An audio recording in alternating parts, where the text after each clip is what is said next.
तो दुश्मन बिना युद्ध किए हुए ही इनके सामने नतमस्तक हो जाते हैं। हमारी बहादुरी के किस्से दुनिया सुनती और सुनाती आई है।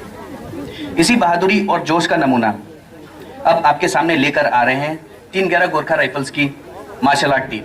तो स्वागत कीजिए 311 गोरखा राइफल्स की।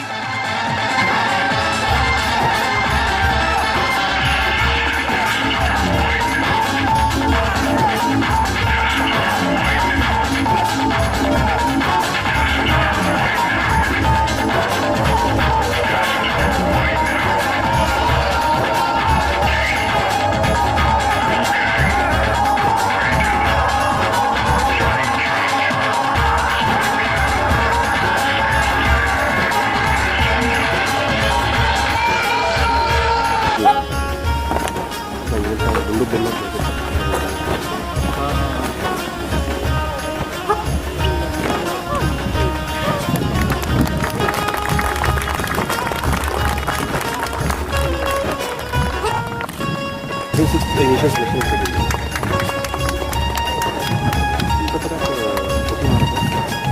The biggest size that is available is 14 inches. इससे बड़ा नहीं। ये ऑर्डर नहीं करेगा। बहुत साइज